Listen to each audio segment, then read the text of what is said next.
Hey, this is Kyle Crawford from Strong Dads. Strong Dads podcast would love to thank the Crimers Beer House for coming alongside of us.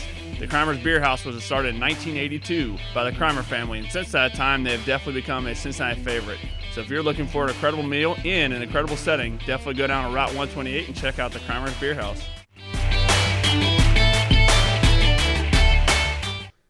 Welcome to Strong Dads. Hey, this is Merle Hutchinson sitting here with Kyle Crawford, and we have a special guest The house. In the house. Yes. Tyler, how are you? I'm good. How you guys doing? Good. So we are welcoming today in the Strong Dads podcast, we are welcoming Tyler Schmidt. And I'm glad you actually said the Strong Dads podcast. Last show, you said Rock Solid Family. Hey, I've got a lot on my mind. Just saying. I got a lot on my mind, and one of them is keeping you in tab. So just straighten up.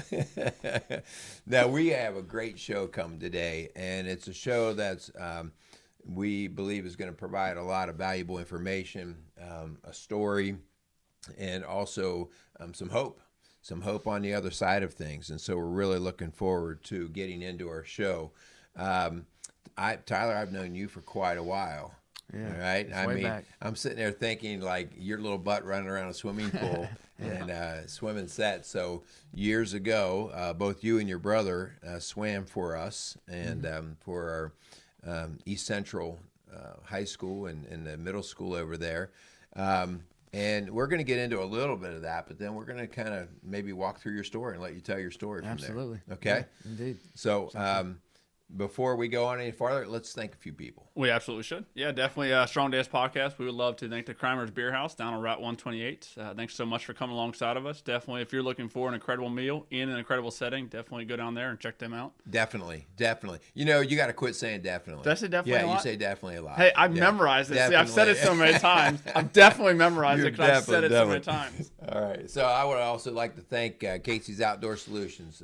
Casey they're gearing up. The weather's starting to break. And it is. So he's doing good. So for any of your landscape needs or even decorating, he has a great gift shop located right there in Lawrenceburg, Indiana, outside of Bright, Indiana. So go check out Casey's Outdoor Solutions for any of your landscape needs. All right.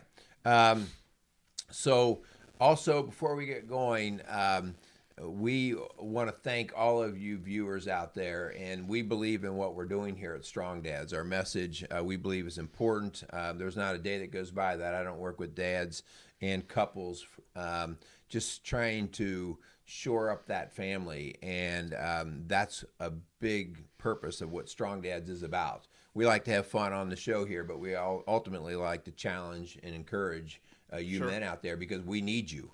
And when we don't have good dads doing what they need to, everybody pays the price. And so we want to encourage you guys to keep sharing our show. Yep. Give us a 5-star rating. I mean, so much of this is a message that we have to learn how to get the messages out, bring these sort of things to the table. And so 5-star ratings and subscriptions are how we do it. So please do that for us. Yep, for sure. Yeah, we definitely now more than ever, we really think that the purpose and the role of the dad in the house and the man in the house, being that strong dad, is so vitally important right now, more now than ever. So definitely, just like Merle was saying, man, definitely share our message. We think what we say sometimes is we have good shows. I think definitely we have quite a list of shows. So definitely check some of those out. Check out some of our previous shows, and yeah, for sure, definitely share those. All right, good deal. Definitely. Yeah. That's it. Definitely. Again. I am going to tee you up. I'm going to All right, tee you up. In the comment section, say how many times I said definitely. No, don't do that. If it's a drinking game, you guys aren't going to make it past the first 5 minutes. Unbelievable. You're definitely a jerk today, Merle. That's good stuff. All right, so let's get to the reason for the season here. Tyler, we want to thank you for coming in. So, thank you. Yes. Tyler, how about we start with you just kind of opening up with a little bit of your story, okay? Like I started with just talking about knowing you as a little kid as a swimmer, okay? But you and your brother both kind of fell out of the swimming world. And, you know, I had heard... because you guys were talented swimmers. Like you were oh man, these are some of the up and comings. Mm-hmm. And we had our eye on you guys. And both of you, what did you swim up through? Maybe 8th grade, 9th grade, something like that? I think it was my sophomore year. Like okay. That. And then, you know, we kind of lost you. Mm-hmm. What happened at that point? What started to go on? Yeah, so I think starting actually my freshman year, and I remember swimming my freshman year and doing really well, and and my brother was doing really well. We were talking about colleges, looking at us and stuff. Yeah. But like my freshman year was like the year I kind of like got into like partying pretty hardcore. It was actually my 8th grade summer, so going into my freshman year, I ended up dabbling with a lot of like psychedelic drugs. Acid was real big. People were drinking on the weekends at high school parties. You know what I'm saying? So I kind of got into that in my freshman year, and then it just kind of progressed. I remember my freshman year, I started getting into selling drugs as well. And if I recall, I remember my brother got, I think, suspended for smoking because he was smoking cigarettes. And I think they were like, not letting the swimmers smoke. That's when drug testing started to come into play. Imagine that, yeah. Right? And so I remember like the talk about, if they drug test us, like, what are we going to do? And because a lot of people were partying, using drugs. And so I remember my brother got kicked off, I think, or suspended, one of the two. I was like, all right, well, I'm going to follow suit. So I kind of followed my brother, and really the whole like sports thing took a back seat, and what became a priority was, just partying every weekend. I remember I was going out of town a lot too. Like starting my freshman year, I wasn't even driving yet, but I was like going to Indianapolis, Chicago on weekends to big rave parties. And that's when the rave thing That's was when the really rave thing was really running, big, yeah. what was that, maybe 2000, 99, 2000. And, every weekend it was like, where's the next party at? And that was just priority. College, swimming, sports, like none of that was really even on my radar anymore. Yeah. And I think my brother was kind of in the same boat, like just partying became a priority, and he felt like, well, they suspended me, so I don't have a chance anymore, so I'm just going to do what I want. And I think we were still dealing with a little bit of fallout. Parents were divorced not that long prior to that, and so there was a lot of we had a lot of freedom, because Dad wasn't in the house anymore from the divorce. And so, my mom was kind of like trying to manage two, wild animals, where we were just like, hey, we're doing this. We were sneaking out of the house, just. Can I stop you for a second? Yeah. Just because you're bringing some things back to my Sure. memory. So I remember when your parents were going through that divorce. And because prior to that, we'd see you guys all at swim meets together. We'd see the whole family, And then when that divorce took place, I will tell you, I remember you and your brother, kind of making a remarkable wild child sort of move. Like, and you could tell, oh man, the house is kind of falling apart here. I remember that. I remember having conversation with some of the other coaches. It's like, man, these little guys are running. So yeah, I remember that. Huh. Yep. Interesting. Yeah.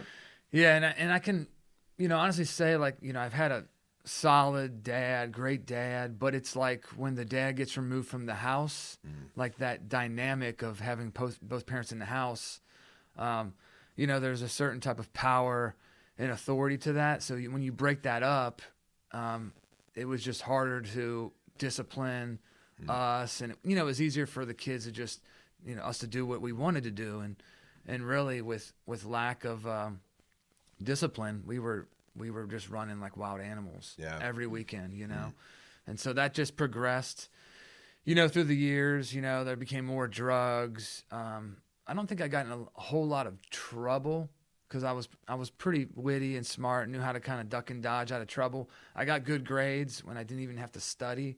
I could just take a test and ace it. So that was really what kind of carried me through, because if I wasn't, if I didn't have that, I would have flunked out, dropped out of school. But, by the grace of God, graduated high school. And I think, my senior year, I was really big into art. It was like that was my kind of plan B, because I was always producing art through high school. And it was like my art teacher was like, hey, if you get a portfolio together, maybe we can, get you into art college. And I thought, college was the way to be successful. So I stumbled my way into like a very small partial scholarship to San Francisco Art Academy, and went there as soon as I graduated, and kind of, that didn't really help. I was now kind of doing the same things in a very wild liberal city that, just. You fell right in, but probably you felt like you were in this little heaven, didn't you? Yeah, like, yeah, man, yeah. This is perfect. Is that how you Yeah. felt? Or Oh, did yeah. Yeah. So you for didn't sure. really question it. Like you thought this was great. Yep. Yeah. I thought it was great. For about a year, eventually I would, drop out of school, and then I just became super depressed. I had no purpose. The majority of my life. Did you move back home? Back this way? Yeah, so I did, and I remember like right before I moved back, I called my mom crying. I was just depressed. I had no job, no money, no purpose, and I just, the school thing flopped, and it was like, what am I gonna do? And I remember just feeling that deep in my spirit, just, searching. What am I searching for? Purpose. Why am I here? And it was just, it made me mad. I remember calling my mom, like crying, like, I'm broken. She's like, I'm going to put you on a bus, come back. And so nothing really changed when I got back. Kept doing the same things. Like, I just didn't know what to do. I don't think my mom had the capacity to really help me the way I needed to be helped. I didn't have any mentors in my life. I think me and my dad were a little bit on the outs because, I think he was upset that I, the college thing kind of flopped. And then I remember like sleeping and drinking like every day. My mom walked in like, I set you up with a appointment for the recruiter at the Air Force. And I was just like, I was never that guy. Like, let's do the Air Force. My dad was in the Air Force. I think that's maybe why she chose the Air Force. And I was just like, all right, I'll talk to this guy, So, it was shortly after that, I talked to the recruiter. They tell me what I got to do. And I'm kind of like, I'm thinking, he's saying, free college. I'm thinking, okay, maybe that's my way back to purpose, the free college piece of the military. Travel the world. I'm like, I want to travel the world. So a couple things he sold me on. I didn't have a job locked in. They like kind of chose my job in that process, and they made me like a cop. So, I skirt through basic training. I turned 21 in tech school, and now I'm like legally able to drink, and that was just. So can I stop you for a second? So in the process of getting into the Air Force, were you clean, or were you still dabbling in all the drugs and stuff? Yeah, I was still dabbling. I remember going up to the like MEPS where you kind of check in and do the tests. And, I was clean for the drug test, but, kind of up until there, it was like difficult. Like they told me I had to be clean. So it was still dabbling, but I was able to kind of maintain sobriety to pass the little test.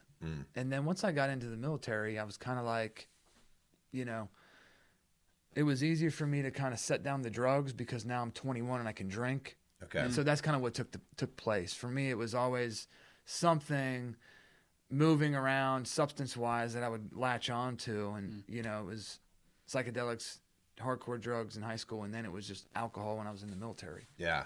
Wow. And now the military is telling me, work hard, play hard.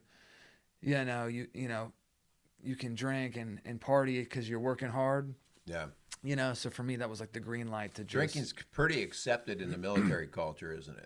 Yeah. And then my base, it was 18 to drink. Yeah. I don't know why. It was a little base in Mississippi. They were like, they finagled the law on the base to where if you were 18, you could drink. And so, add a bunch of young kids in the mix with that. Party, yeah. It was, yeah. And at this time, you were 21, you said? So yep. In the Air Force, you said you were 21, right? Yeah, I got to my first base. I was 21. Shortly after that, I got into some trouble, and they, kind of demoted me, took a stripe, and we're like, we're gonna straighten you out, and we're gonna send you to Iraq. So then they sent me to Iraq, and I was working like in this Iraqi prison camp. Did that for like 8 months.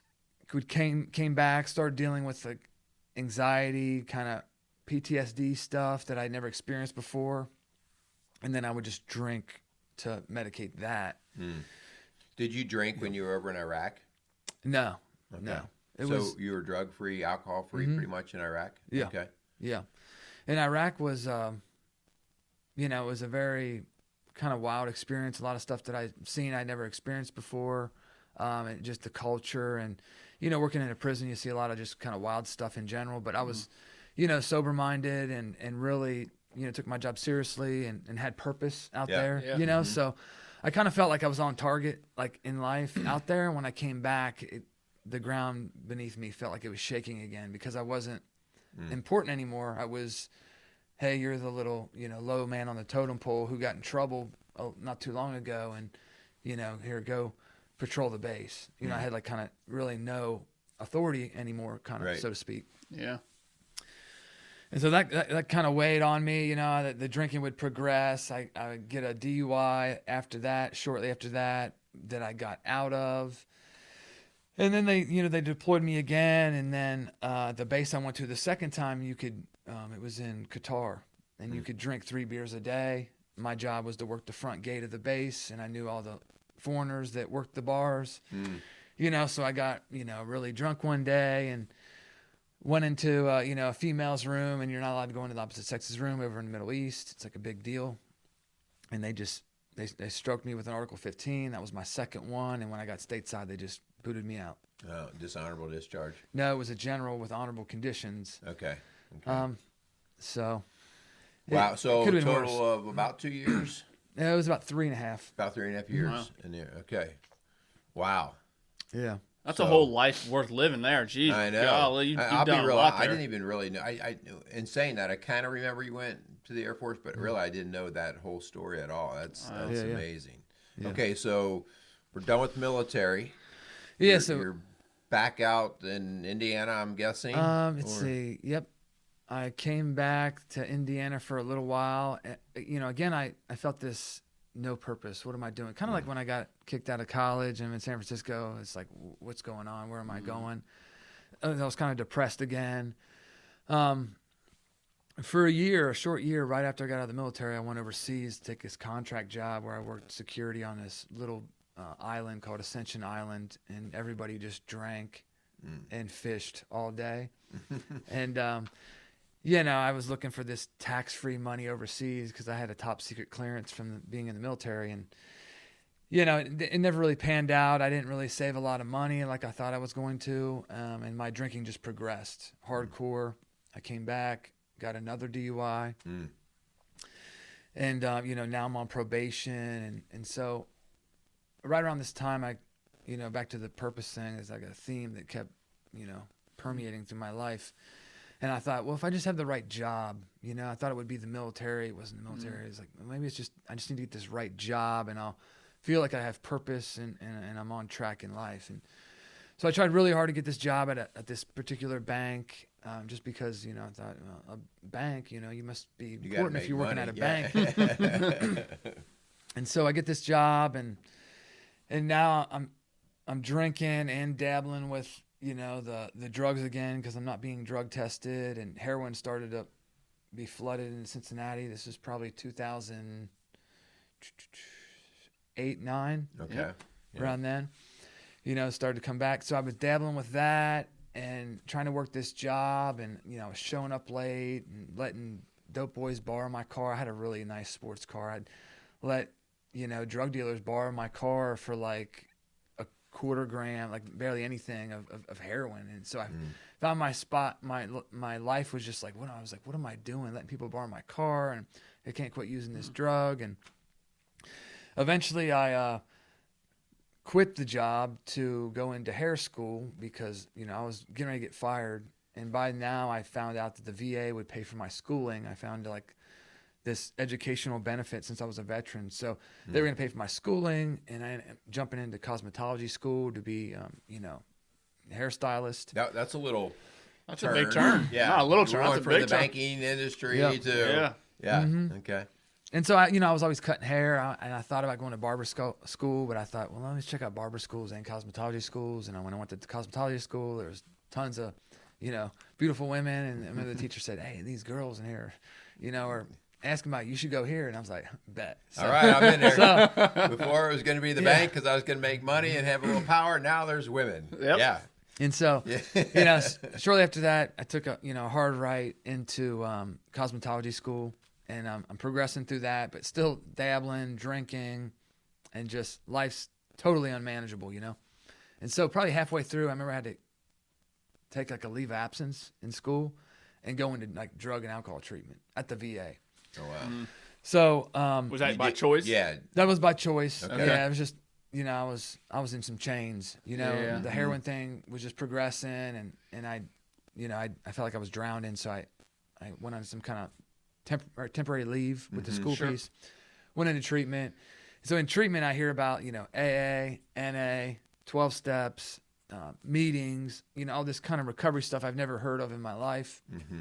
So I thought, well, cool, maybe I'll try some of this. Sure. And didn't listen to what everybody was saying when they would come in, but I tried some of it. I went to a meeting here, a meeting there. We talked to somebody about sponsorship, but never got a sponsor. Never really went into meetings. Never fully dived into it. And still during this whole time, God's not really on my radar. The church and plugging into church wasn't on my radar at all. It was just kind of recovery was introduced into me, and I thought in the back of my head, like, okay, these people know what they're talking about. They've kind of broken through this bondage of addiction. But it was soon fleeting, Yeah. But there was a seed planted. So, I go graduate cosmetology school, come out, and now I'm trying to build a clientele, and that was just horrible to watch. Eventually, I would get on methadone because the opiates would come back into my life.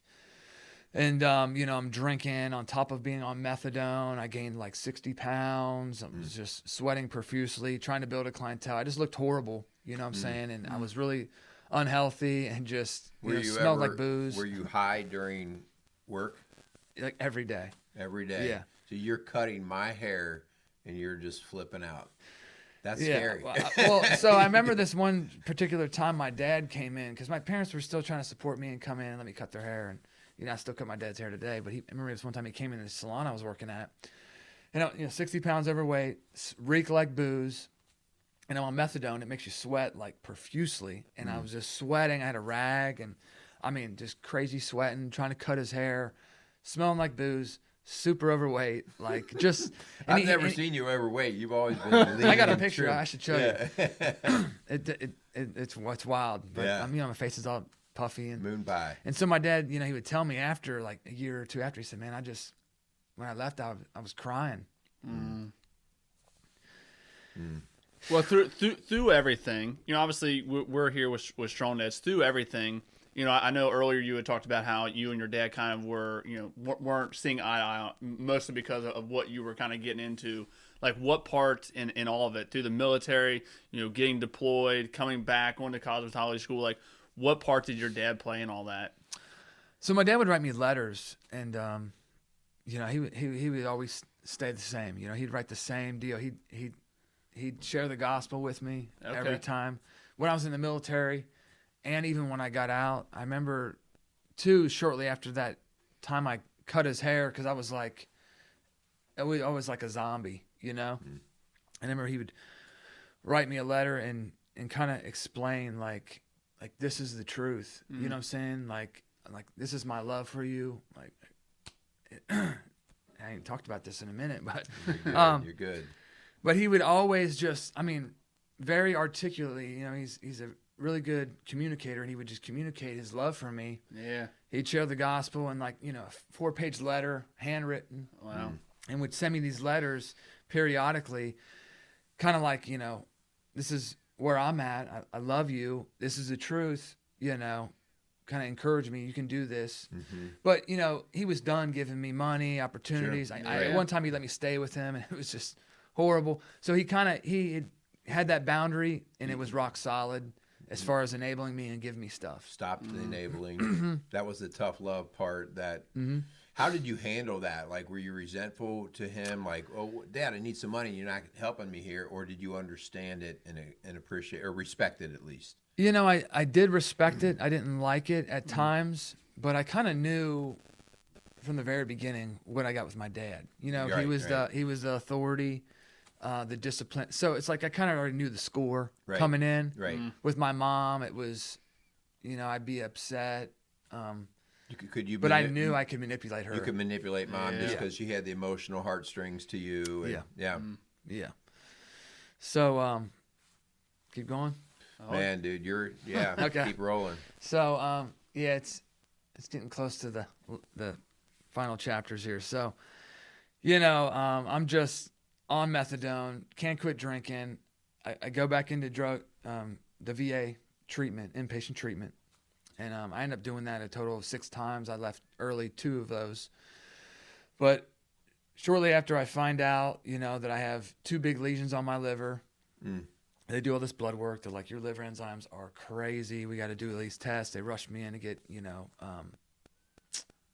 where they take a little sample of your liver. Yeah, biopsy. Biopsy. Yeah. Had 3 biopsies and all these tests, MRIs, and they're like, look, here are the lesions. And they show me the picture, and they said, we need to get you on a transplant list. So over the course of the next maybe, about a year, I'm talking with surgeons and trying to get on a transplant list. And I'm drinking hardcore going in to talk to these people. Wow. With some gum in my mouth. Oh. So they never called me out. They had to have known I was Yeah. drinking, but we're in there talking about liver, and they're like, you need to maintain this much sobriety. And so I remember this guy's mom in this treatment center that I went into at the VA, this guy's mom kind of befriended me because she was helping me reconnect with my mom. And we all became kind of tight, and this lady invited me to like a prayer meeting, I guess, from this prophet from Canada would come down once a year and meet at this house with all these people kind of up north, kind of close to Dayton. And I guess he would prophesy, and I never knew none of this meant, or a prophet or nothing, But they were telling me, and I was like, all right, cool. Like, the guy from Canada, I guess I'll come hear him. He's going to talk about America and pray for people. So she invited me to this little house meeting, and I get there, and the guy, he was just super anointed, like next level. He would just look at me, and he said, son, do you want to live or die? And I was like, does he know about my liver? And then I was like, what does he mean? Do I want to live or die? Like, it just blew my mind. And then the lady like chimed in right away. Like, can I tell everybody why I brought you here? And I'm like, yeah, sure. So she began to tell him about my liver and all the, treatment stuff and, just kind of a little bit of my story. And so the guy led this prayer. It was about 2 hours long, and there was like 20 people, probably 10. It was like 10 women, 10 men. And he had like all the men touch the front of me and all the women touch my back. And it was like 20 people praying in tongues for like 2 hours. Oh my gosh. Wow. And so this guy would walk around as they were stop. Sure. Was that weird? Or was that like... Well, I'd never heard anybody pray in tongues up until then. It was a little awkward, but I was broken. I was kind of open. Okay. Yeah. I was... I never had really a tangible encounter or an experience with God, but I kind of heard a lot of people talking about, the power of prayer, this, that, power of God. Just never knew how to identify and connect with that. And so now these people are praying over me. I'm pretty open to, hey, I'm sick. I got this chain around my neck of addiction that I can't snap out of. And these people want to pray for me. I'm like, okay, let's do it. Yeah. So as I was open to that, and as they're praying, the guy would walk around and kind of do these like hand motions and and swipe the air and pray in tongues and kind of and lead it, I guess he was doing. And so after it, he said, son, the hands of Jesus have removed this from your liver. You'll see what I mean by when you go to your next test. So probably 2 weeks later, I had a test already set up. It was an MRI, and I was drinking hardcore before I went in for the MRI. And what was kind of weird was there was a guy who was praying for me at the VA. And I'm like, what are you doing here, man? Hey. He's like, oh, I work here. I was like, really? And I just thought that was like so odd. So I kind of became friends with this guy a little bit more. And to this day, I see him here and there. He still works there. And, he's just a radical Christian, travels the world and works at the VA. Like he's off the chain, but a great guy, so I talk with him, and then I go get this test, and then a week or two later, I go in to talk to the doctors, and they're like, well, we think you were moving. We want to do another test. So they do another test, and I go back, and they're like, well, we really don't know what to say, but No way. but there was these 2 lesions on your liver, and now we can't find either one. And I was still drinking, Yeah. hardcore. Yeah. Like I didn't change up, Wow. And so I was like, yeah, I know what happened. I'm like, I got prayed for, and I'm telling this lady, and she was like, okay. Yeah. And so that doesn't match my science. right. Yeah, right. And so, you know, I left the VA, and you would think I would just, you know, be like, you know, thanks God, Drop Yeah, to your change. knees. follow yeah. God. None You of went that, out none of by that a bottle, happened. didn't you? None of that happened. Yeah. None of that happened, you know, and so, you know, shortly after I got a third DUI, and then 30 days later got a fourth DUI, and that just humbled me hardcore. And I remember even after that, I was staying in like a client of mine, this, you know, older lady, just who I could manipulate. I was like, hey, let me stay with you for free. I'll do your hair. Like living in this, you know, lady's basement, like doing her hair for rent, just manipulating. I was trying to do hair to make money, had no money, was always drinking every day. Now it was just darker and darker and darker. And I'm just like, what am I doing? Like, you know, sleeping most of the days. And I remember I'm trying to deal with these third and fourth DUIs. I had an attorney. And so, you know, I'm with my mom's going to take me to meet the attorney to go handle this, you know, court case, and it's not looking good at all. And I remember telling my mom's like, you know, you smell like booze right now. We're going to court. And, you know, and I was drinking, going to court for third and fourth DUIs, you know. And I remember just kind of cussing my mom out in this lady's living room, like, you know, just leave me alone, you know what I'm saying? Just go, you know, which was so out of character, not like me, but it was like kind of what I've become, you know? Yeah. And just totally just spit venom at her and was like, get out of here. And she would leave. And, you know, eventually I would, they would sentence me. And I remember the judge was like going to let me go to Teen Challenge initially because my brother went there. And by now my brother had gotten clean. He had went to Teen Challenge for, you know, a year. And I was kind of like a year behind him. And so he came to court. And they were kind of like, you know, all right, we'll let you go to Teen Challenge. So I get to Teen Challenge, and, you know, it's a lot of God talk. And, you know, I had been healed by then, my liver, and I'm kind of like open to God. And still had no prayer life. Was at Teen Challenge, kind of walking through the steps like they make, you know, everybody kind of do certain things, just checking the boxes off, going through the motions. You have a pretty good pattern of doing that, being able to check the boxes to kind of make it look right, but there's still that manipulation going on, I'm hearing. Yeah, there very much was, but there was a part of me, I remember like just crying profusely with people that were praying for me because I wanted change, and I just didn't know. Maybe it was like the inner being of me that was still trying to manipulate and play the game, but there was a part of me that wanted to break free, find God, and be authentic and serious and move in the truth. It was just, the battle was on. It was at Teen Challenge for 30 days. And after 30 days, I, you know, would sneak away I had to go get a physical. I'd sneak away, go to one of those payday loan places, get money. It was just crazy. Get money, go cop dope, bring it back. Boom, got really high. They caught me, kicked me out. And like the next day I had to go to court to tell them how good I was doing at Teen Challenge. Oh, wow. And so, you know, I tell the courts this. Obviously, they sanction me. I do 90 days. And so this is kind of like 90 days in prison and jail? 90 days in jail in one of their kind of treatment programs. Okay. So, you know, Hamilton County Jail has a few different men programs for, you know, addiction. And so they sentenced me to the 90-day one. It's called Turning Point. Yeah. And so up until there, I remember smiling when I got sentenced. I was actually high. The prosecutor called me out during sentencing and said, "You're high now, aren't you?" And I was like, "Yeah, I am."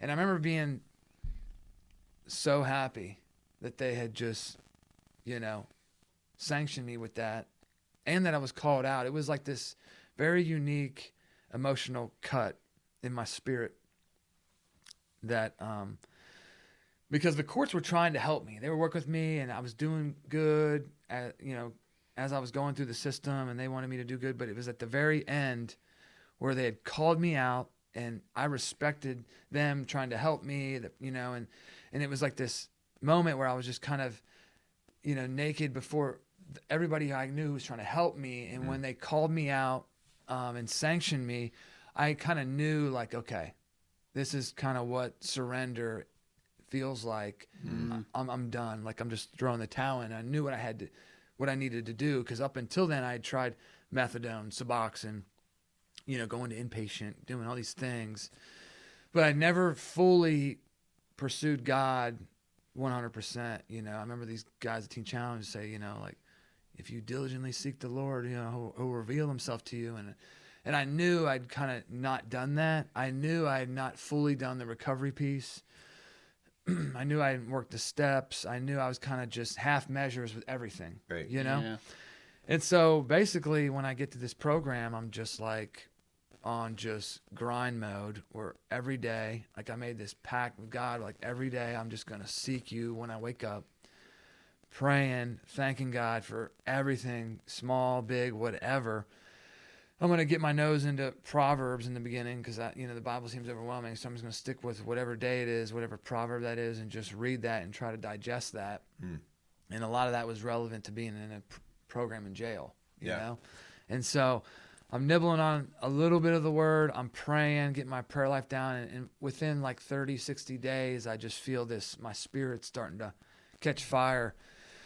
And so towards the 90 days, I knew I couldn't go back to Indiana. And I remember as I'm getting ready to be mitigated out, I go in front of the judge, and she said, your probation's terminated. You can go back to Indiana. And my mom was in the courtroom.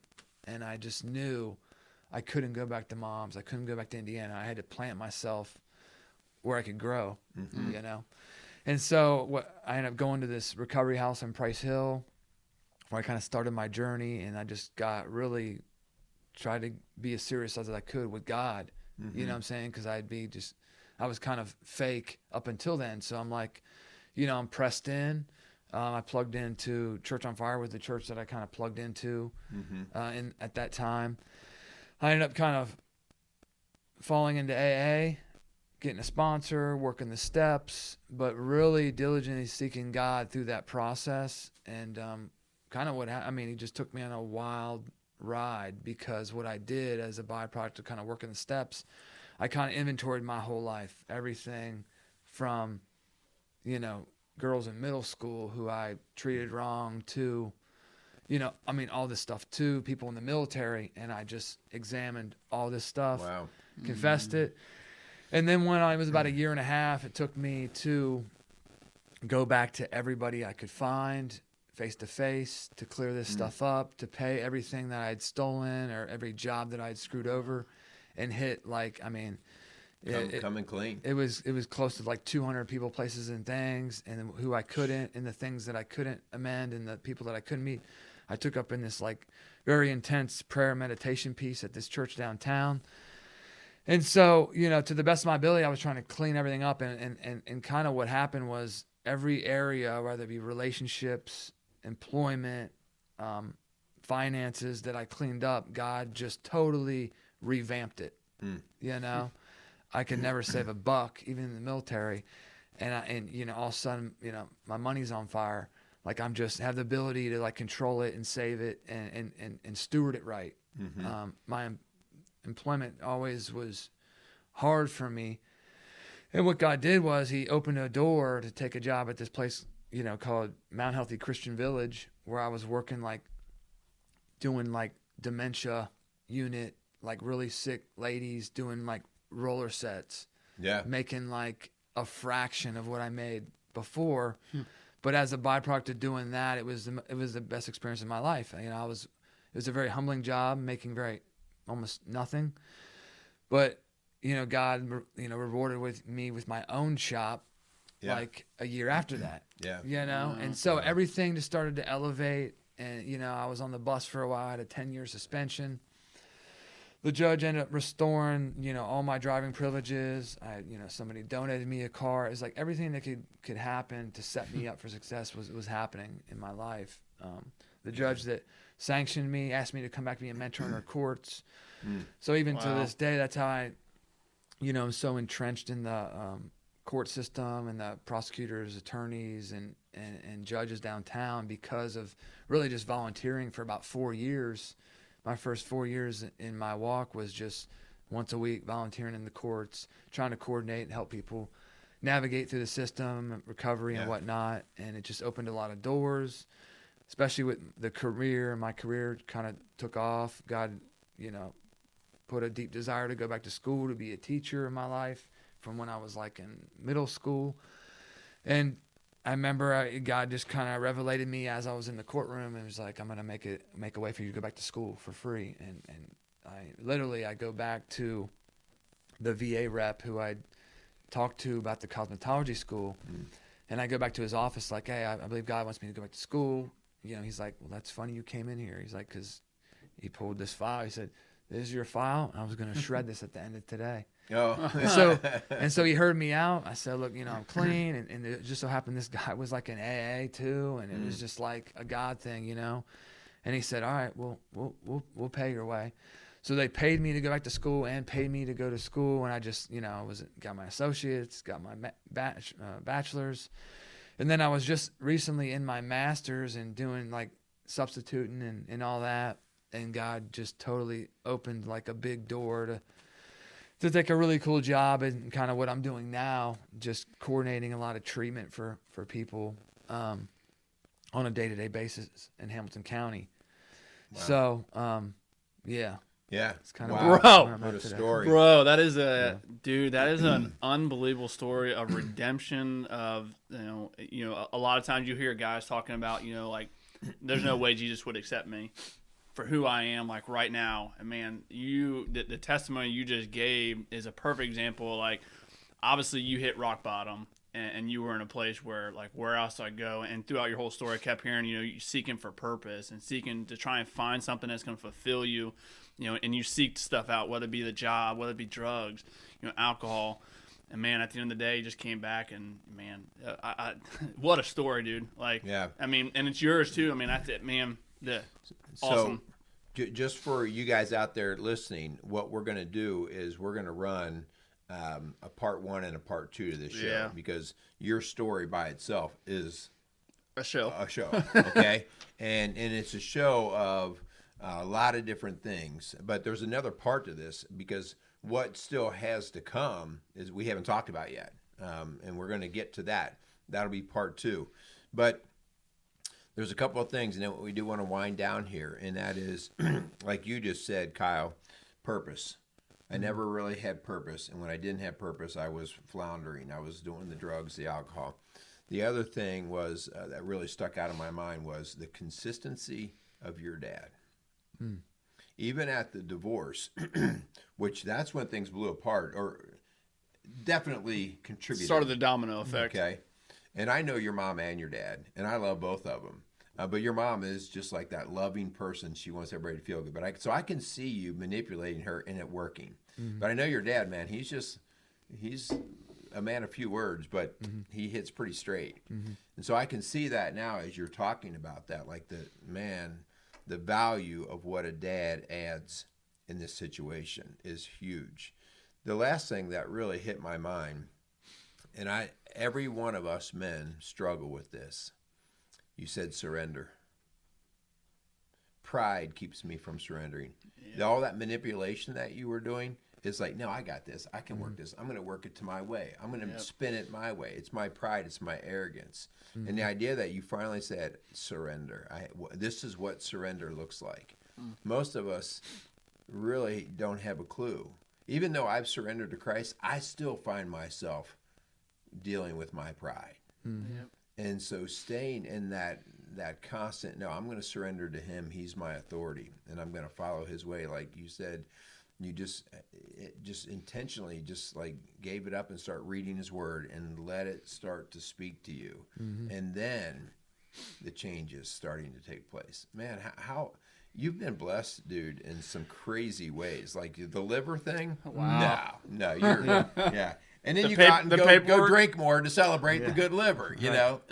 But the opportunities for schooling, the finances, the people that have brought into your life. But I want to compliment you on the idea of you had a list of 200 people or things that you had to make right. Man, that you talk about surrender. You talk about putting your tail between your legs and walking back with a humble heart. That's a story right there. I want to thank you for sharing that. Yeah, that stuff's not easy sometimes. I mean, I know obviously it's your story, so it makes it a little bit easier. But man, opening up like that, sometimes it's tough, to kind of open everything up. And this is my life, and this is what I've gone through. So for sure, appreciate that. For sure. We definitely appreciate you guys listening to us, tuning in every week for what we're putting out. Hopefully you guys are getting something out of it. Hopefully you can relate to what Merle and I are talking about. If you guys want to hear different things we talk about, we would love to get your input. Definitely reach out at Rockstyle Families. I know Merle and Linda, if you guys are going through stuff, man, reach out. Seek that wisdom. Seek that help from people who have been there before. Like, man, reach out. Rockstyle Families would love to help you out. I promise you would.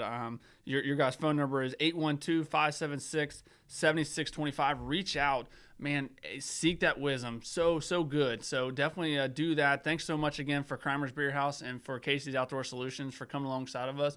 We really appreciate you guys. We just did a little brainstorming session. Got some good shows coming up. So we got some good ones coming up. We're really excited. One of the things that I also just want to remind all of our viewers out there, our listeners, keep doing your thing on the podcast platforms that you do. That's awesome. Give us a 5-star rating. Also, with us being new on YouTube, we need subscribers. And so if you're listening or watching the show on YouTube, please just hit the subscribe button. This is part of that strategy of building the audience so that when people go to search, it's more likely that our shows will come up. And so we need your help to do that. So we got to get the subscription numbers up. That's our challenge. So you go out there and subscribe. Absolutely. Close this up, dude. Heck yeah. Really appreciate you guys. Go out there. I'd like to welcome Casey's Outdoor Solutions as a new sponsor to our podcast. Casey's is a premier garden center and gift shop located in Lawrenceburg, Indiana. Casey's offers a wide selection of plants, landscaping materials, home and garden decor, and gifts for every occasion. Casey's is committed to providing exceptional service, a unique shopping experience, and value to every customer. Stop in and see what makes Casey's so unique. Located at 21481 State Line Road, Lawrenceburg, Indiana, or call 812-537-3800. Let Casey's help you add beauty to your home.